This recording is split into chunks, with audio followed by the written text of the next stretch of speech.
Mucho antes de que el personaje Conde Drácula se convirtiese en el vampiro más famoso, ya existía en Europa un caso documentado con testigos sobre un muerto viviente. Cuenta la leyenda que en la localidad de Kringra, en la región de Istra, vivía un campesino llamado Jure Grando. Tras su muerte en 1656 hubo testimonios que aseguraban que salía de su tumba transformado en un ser maléfico. El cuerpo del campesino aparecía con una sonrisa diabólica y ensangrentada. Se podía sentir su profunda y espantosa respiración. Durante 16 años estuvo aterrorizando y maltratando a su viuda y a los vecinos de la localidad de Kingra. En varias ocasiones los aldeanos, junto al párroco, trataron de poner fin al maleficio asaltando al vampiro con crucifijos y perforándole el corazón con palos de espino, pero sin resultado alguno. Incluso aquello empeoró la situación, ya que el vampiro empezó a vengarse de sus agresores causándoles gran sufrimiento. Una noche, 9 vecinos y el párroco se dirigieron al cementerio portando una cruz, lámparas y un palo de espino. Desenterraron el ataúd y encontraron un cadáver perfectamente conservado, con una sonrisa en su rostro. El palo de espino no perforaba el cuerpo, por lo que decidieron decapitarle.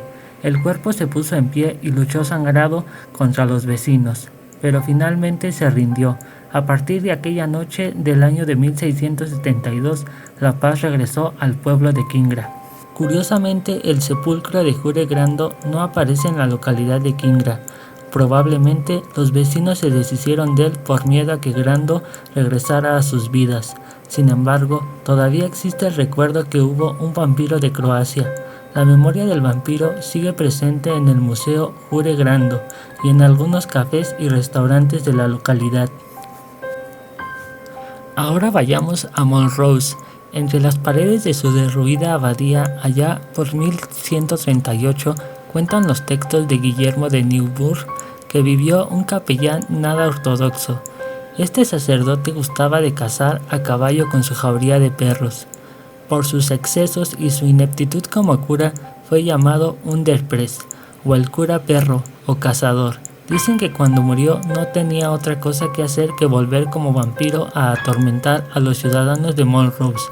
También cuentan que los abades le dieron caza y lo expulsaron de este mundo mediante un hachazo en la cabeza y una pira funeraria. Si se habla de vampiros, es inexcusable viajar, aunque solo sea imaginariamente, a la Europa del Este, a Rumania o Bulgaria, tierras de misterio y de leyendas eternas.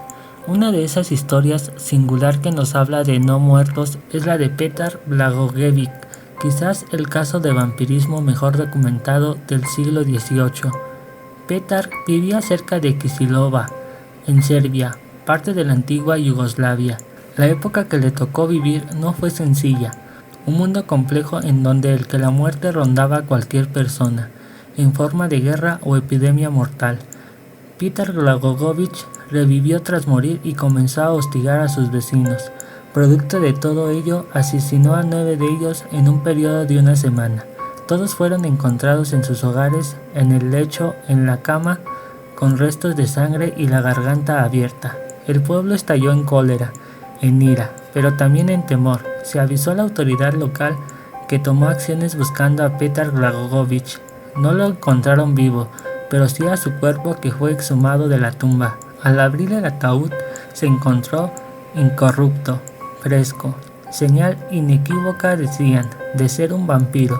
Así lo dejaron escrito en los documentos de la época. Se decidió matar al vampiro empalando su cuerpo y, posteriormente, quemándolo. Cuando llegó a oídos del gobierno, no se decidió ninguna medida de represalia contra los habitantes de esta localidad debido a lo grave del asunto. Uno de los casos más estudiados sobre la creencia en vampiros es el de Arnold Paoli, fallecido en 1732 en Masveja, un hajduk partisano serbio que supuestamente se convirtió en vampiro tras su muerte. Los escritos señalan que Paoli fue atacado por un vampiro, pero que se curó él mismo tras seguirlo hasta su tumba, desenterrarlo, cortarle la cabeza y comer tierra de la sepultura mezclada con la sangre del vampiro. Murió aplastado por un carro, pero pasados unos días Su cadáver no mostraba señales de descomposición y su sangre fresca, apuntan los informes médicos de la época, fluía desde sus ojos, nariz, boca y orejas. El informe médico que dio origen a la leyenda tiene que ver con la poca comprensión que se tenía entonces sobre el proceso de descomposición de los cadáveres. El hecho de la presencia de sangre en las cavidades del cuerpo de Paole se explica mediante la costumbre de enterrar a los sospechosos de vampirismo boca abajo, incluso clavando piernas y brazos al fondo del ataúd. En 1582, Juan Heinz Curtius, un respetado comerciante, se cayó de su semental. A pesar de que los médicos hicieron todo lo posible por curarlo, Curtius se veía a sí mismo ardiendo en el infierno. Finalmente falleció, y en el momento de su exitus, un gato negro apareció por la ventana y se posó en la cama. 2 días después, según recogen las crónicas, su espectro comenzó a aparecer por toda la villa de Silesia, y su visita era notada por todos debido a su horrible olor, mucho más maligno y desagradable de lo que las palabras puedan contar. Relatan, a diferencia de otros vampiros, Curtius no se dedicó a beber sangre ni a matar gente, sino a molestar a las personas. En cierto sentido, Curtius se identificaba actualmente más como un zombie que con un chupasangre, pero por entonces no existían los zombies. Tras aguantar sus felonias unos meses, el pueblo decidió exhumar el cadáver de Curtius y arrojarlo a la hoguera, y se acabó el vampiro. Si hablamos de vampiros, no podemos dejar de lado a Vlad Tepes, que fue el que inspiró al conde Drácula. A finales del siglo XIX, el escritor irlandés Bram Stoker concibió una novela de terror relacionadas con las leyendas centroeuropeas sobre vampiros y no muertos que ya habían servido de inspiración a otros autores decimonónicos como John Polidori, el médico y compañero de viaje de Lord Byron. Indagando en este tipo de historias, Stoker tuvo conocimiento de la existencia de un príncipe llamado Vlad Drácula, que había vivido en el siglo XV y se había hecho célebre, entre otras cosas, por su gusto por lo sanguinario. La fortuna del sobrenombre de Drácula se debe en realidad a una confusión. Su padre, el príncipe o voivoda Vlad II de Valaquia, había ingresado en 1428 en la Orden del Dragón, Drac en húngaro, de la mano del emperador Segismundo de Luxemburgo. Por ello fue conocido en adelante como Vlad Dracul, mientras que a su hijo se le llamó Vlad Draculea, esto es, hijo de Dracul. Sin embargo, en la mitología rumana la figura del dragón no existía y el término Dracul designaba al diablo, con lo que Vlad III pasó a ser en rumano el hijo del diablo. Ello coincide con la leyenda sobre la crueldad y ánimo sanguinario de Vlad, recogida ya por las crónicas de su época. En ellas se le presentaba como un príncipe aficionado a la tortura y entusiasta de la muerte, que solía cenar bebiendo la sangre de sus víctimas o mojando pan en ella. Se calcula que en sus 3 periodos de gobierno se suman apenas 7 años. Ejecutó a 100.000 personas, en la mayoría de las ocasiones mediante la técnica del empalamiento. Por esta razón se le conoce desde el siglo XVI como Vlad Tepes, esto es, Vlad el Empalador. En el siglo XV, el Imperio Otomano se hallaba en plena fase de expansión por el suroeste de Europa. Grecia quedó sometida desde la década de 1360, Serbia desde 1389 y Bulgaria en 1396. Frente a los otomanos se encontraba el reino de Hungría y los principados en los que entonces se dividía la actual Rumania, Valaquia, Moldavia junto a Transilvania, territorio autónomo perteneciente a Hungría. Las guerras de frontera se convirtieron en una constante, guerra de extraordinaria violencia, en las que las ejecuciones y represalias masivas estaban a la orden del día. Vlad de Valaquia fue un producto de este ambiente y su vida fue una lucha constante por la supervivencia y por el poder. Según la mayoría de los autores, el príncipe Vlad III de Valaquia nació en Sighisoara, Transilvania, en 1431 y fue uno de los 3 hijos legítimos de Vlad II, voivoda gobernador de Valaquia. Con apenas 13 años marchó a la corte otomana, junto con su hermano Radu, como rehén o garantía de su misión. Vlad II, en efecto, había establecido con los turcos una alianza que le valió la enemistad del regente de Hungría, Juan Hunyadi, de origen valaco. En 1447, este preparó una ofensiva contra Vlad, apoyándose en los boyardos valacos nobles prohúngaros. El resultado fue la muerte del voivado y de su hijo Mircea. Irritado por la pérdida de su aliado en Valaquia, el sultán otomano Murat declaró a su hijo Vlad Draculea pretendiente al trono. Al año siguiente lanzó sus tropas contra Hunyadi, derrotándolo totalmente en Kosovo. Vlad aprovechó las circunstancias para apoderarse del trono de Valaquia, pero su primer periodo de gobierno duró poco, pues en el mismo año 1448 fue expulsado a instigación de Hunyadi.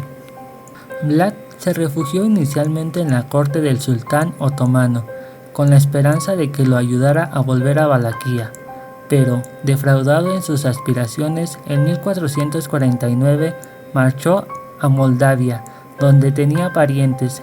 En los años siguientes intervino en las luchas intestinas moldavas, hasta que en 1451 marchó a Transilvania. Instalado en ciudades alemanas del país como Kronstadt, trató de reunir apoyo con vistas a recuperar el trono de Valaquia. La oportunidad le llegó tras la conquista de Constantinopla por Mehmed II en 1453. Viendo a Hungría cada vez más amenazada por los otomanos, Hunyadi se lanzó a buscar aliados para un enfrentamiento directo con los turcos. El noble, que entonces era voivado de Valaquia, se mostraba cada vez más entregado a los otomanos, y Hunyadi pensó en sustituirlo llamando a Vlad. Este olvidó todo rencor por la muerte de sus familiares y se lanzó al combate. Fue así como en 1456 logró hacerse de nuevo con el gobierno de Valaquia. Inició entonces su fase de gobierno más larga, hasta 1462, aquella que le ganaría ante los contemporáneos y la historia la reputación siniestra que desde entonces lo acompaña. Esta fama se debe en primer lugar a los métodos que Vlad empleó en la guerra. Desde que en 1460 decidió negarse a pagar tributo a los turcos, el enfrentamiento armado se hizo inevitable, y este revistió los tintes de una cruzada, tan brutal y sanguinaria como las que se habían librado en Tierra Santa en siglos anteriores. La campaña de 1462 nos da un ejemplo de sus métodos. En respuesta a una ofensiva turca, Vlad atravesó el Danubio para saquear el país búlgaro, entonces parte del Imperio Otomano. Al terminar de la campaña, envió al rey húngaro Matías Corvino 2 sacos llenos de orejas, narices y cabezas, acompañados de una carta en la que le decía: «He matado a hombres y mujeres, a viejos y jóvenes, desde Oblúzica y Novoselo hasta Savit y Hingen. Hemos matado a 23.884 turcos y búlgaros, sin contar aquellos a los que quemamos en sus casas, o cuyas cabezas no fueron cortadas por nuestros soldados. Terminemos juntos lo que juntos hemos iniciado, y aprovechamos esta situación, puesto que, si Dios Todopoderoso escucha las oraciones y los ruegos de la cristiandad, si favorecen los ruegos de sus piadosos servidores, nos concederá la victoria sobre los infieles, enemigos de la cruz». Vlad pues se veía a sí mismo como un cruzado. Al mismo tiempo, el voivoda aplicó las mismas técnicas violentas contra sus súbditos, al fin de asegurar su autoridad. No le faltaban motivos para temer por su posición. La nobleza boyarda se mostró desafectada, absteniéndose de participar en la guerra contra los turcos. Los colonos alemanes, por su parte, protagonizaron diversas revueltas. De ahí que, como brazo ejecutivo de la justicia, el voivoda la impusiera con crudeza, castigando duramente a los delincuentes y sofocando rebeliones. Las sádicas ejecuciones de sus víctimas resultaban ejemplares y contribuían a imponer el orden. De algún modo podría decirse que su máxima era que el temor traía consigo la obediencia. Su severidad dio lugar a historias como la de la jarra de oro que dejó frente a su residencia en Târgoviște. para que los viajeros pudiesen beber agua de ella. Tal era el temor que inspiraba el gobernante que nadie osó nunca robarla. Pero el método de castigo con el que se asocia la figura de Vlad es claro, el del empalamiento. No fue una invención de Vlad, sino que su historia se remontaba al menos a la antigüedad asiria y se utilizaría durante largo tiempo. Las fuentes apuntan en todo caso que Vlad llegaba a extremos de macabro refinamiento, prolongando la agonía de los condenados y utilizando los cuerpos de los empalados como terrorífica advertencia. El ejemplo más conocido de su ensañamiento lo constituye el conocido como Bosque de los Empalados, lugar en el que se dice que Tepes hizo talar todos los árboles para empalar a más de 20.000 prisioneros. El cronista Calcondilo asegura que Mehmed II, al visitarlo en 1461, retrocedió horrorizado, aunque al mismo tiempo elogió a un príncipe que demostraba ser un experto en el arte de gobernar mediante el terror. En la época y lugar en que vivió Vlad, su crueldad no fue en modo algún excepcional, aunque no cabe duda de que pocos llevaron tan lejos sus métodos de terroristas. En 1462, Vlad fue derrotado por los turcos. Pasó 12 años prisionero en Hungría hasta que en 1476 recobró su utilidad como candidato al trono de Valaquia. Su tercera etapa como voivoda terminó al caer abatido en una emboscada turca. Su cabeza fue exhibida en Estambul y su cuerpo fue enterrado en el monasterio del lago Snagov. Y bueno amigos, hasta aquí el video. Si les gustó, no olviden dejar su like y compartirlo con algún amigo si es que lo desean. Activar la campana de notificaciones para que YouTube les avise cuando subamos nuevo video. También en la descripción les voy a dejar los enlaces para que se unan a la página de Facebook y al grupo. Sin nada más que decir, nos vemos hasta la próxima.